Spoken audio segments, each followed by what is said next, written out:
Hello everybody and welcome back. Today we're doing a video on Crusader Kings 2. It's a free game. That's really the main reason we're doing a video on it, actually, is that it's a free game. I've got quite a few hours clocked into it myself. It does have overall very positive reviews on Steam, probably because it's free to play. And it's a strategy game, but not like Command and Conquer. There's a lot more diplomatic and political strategy that goes on in this game, where as opposed to like the strategy of choosing specific types of units or building your base in a specific type of way to make it more difficult to overtake said base. So yeah, let's dig in on this. So, like I said, the game is free. That is the strongest selling point to the game, because provided you have a computer, you play it. It's totally free. The requirements to run the game are incredibly low. Like, pretty much any machine can run this, honestly. Like, any machine. With that said, though, there's a metric fuck ton of DLC for this game. Just a huge amount of DLC for this game, and a lot of it adds in a lot of the really good stuff, you know. But with the game, you're playing as a kingdom, not so much a person. Now, of course, there are ways to kind of keep your character around. There's a lot of RNG involved, a lot of random chance, but there is a way for your dude to become immortal, which is pretty cool. But with that said, yeah. Generally speaking, you're playing until well, more than likely until your family line ends, or until you gather up the whole map. The whole map has to be yours to win. And so that means that a game cycle for winning is going to be quite a long ordeal. And that's fine, honestly, because that means there's a ton of gameplay here. There's a ton of game to play here. Now, with that said, you're not going to get like a whole lot of visual stimulation out of it. It's a lot of reading and a lot of, thinking. It's very narrative based. When certain events happen, as opposed to giving you like a cutscene of said events, it gives you like a text box with some artwork in it that gives you a description of what's going on. And the game really encourages you to kind of visualize in your own head kind of how things happen and how things worked out, kind of like when you're reading a book. So, I mean, I enjoy this stuff. I do. I think that there's a lot of reasons to enjoy this game. It's also multiplayer. There's online multiplayer. I've never tried the online multiplayer, so it's hard to really say how that would actually work out. But I have a few ideas of how it would work. And I think that a game like this could be a cool game to play with your friends, honestly. The gameplay footage is an established save of mine already. That's got like 30 or so hours on it at least. It's well enough in, and yeah, this is a solid game though. It's a solid game. If you're not really big on doing a lot of reading though, and listening to a lot of really relaxing kind of music, then it might not be for you. Honestly, I could see this not necessarily being for everyone, but I do think that whether or not you think it's for you, I do think it's reasonable to give it a try and to check it out, because again, it's free. You lose nothing to try the game out, and you potentially gain something to do for quite a while, honestly.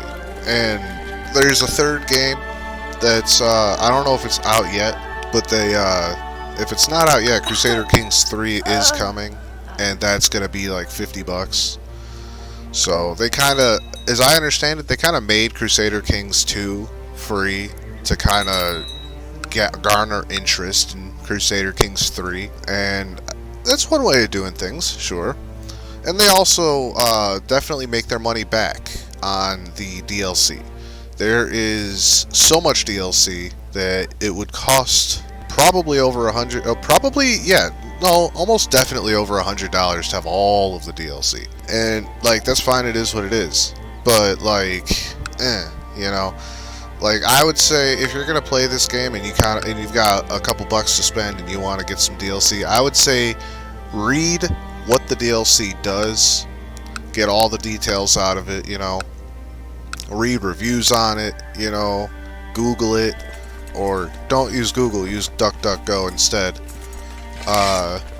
or whatever have you, and kind of figure out which ones do things that you want to see in the game, you know, and go from there. I sure as hell have no intention of downloading all of the DLCs, but you know, I've got a few of them that like enhance the game in ways that I think are pretty cool. So yeah, very much how I do that and how I would recommend doing that. You could still, even in that case, if you do decide you like the game and you want to expand on it, you can still end up with a pretty sick game for considerably cheaper than a full price game. And again, you're still going to have a huge amount of gameplay time on this. A huge amount of gameplay time. This is just one of those games that it just kind of never really ends, you know? Like, with a real-time strategy game like StarCraft or Warcraft or something like that, or Command and Conquer, it's not unreasonable for a game to last upwards of an hour, you know? But here in this game, the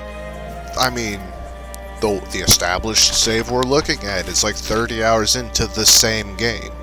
So, yeah, there's definitely a lot to do there, a lot to do in this game, especially because the gameplay itself is going to be expanded by the fact that, like, alright, let's say you've established a pretty sweet kingdom, and you've got a pretty decent amount of land going on, you know, you got yourself married, got some kids, some heirs for the throne, you know, and you've chosen which of your children is going to take your place upon your death, and then you die, as happens to, you know, people in general. Usually we die eventually, but yeah, then you die, and after that happens, your heir takes your place, right?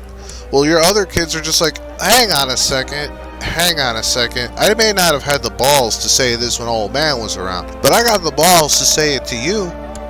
Fuck you. I want the throne. So now, your kids start fighting, and your kids all kind of take their own chunks of land. So that separates your kingdom back up again.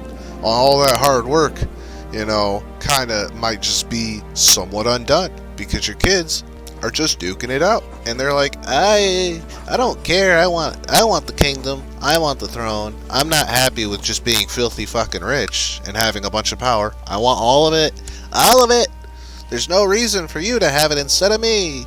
So, and that kind of stuff, that kind of like plot twist stuff, it can be compelling, you know, it can make for some pretty compelling storytelling. That, or you could just like end up with the sequence of events that lets your dude just be immortal, and you just never have to worry about it, you know? You'll be like 300 years old on your 17th wife. No, probably more than 17 by that point, but you know what I'm saying. And you know, your kids are your grandkids have all passed on of old age. Meanwhile, you're still cranking out babies of your own. So like your grandkids have like uncles that are like 30 years younger than them and stuff. Shit gets fucking weird, man. And that's entertaining as well. And having your character be immortal, they can still die. They can totally still die. They can like die in battle or something, you know. And since you're not actively participating in controlling the battle, not even in the same way that you are in Total War games, it's reasonable to think that, you know, you're immortal, so you don't got nothing to worry about, and then some shit goes down, and now you got stuff to worry about because you died in a fight. Because even though you're immortal, like, you can still have your head cut off, and that'll still kill you.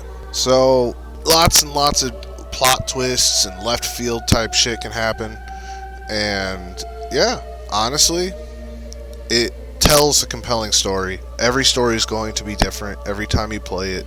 It's not going to be the exact same series of events ever. Like, the way the game goes the first time is not ever going to happen ever again in any other playthrough. Period. It might be similar in some regards, but there will always be a lot of differences between every playthrough, and that's another kind of compelling thing to enjoy about the game, if this is the kind of game that you enjoy. But I think we'll call that here. Thank you guys for coming on this little adventure with me.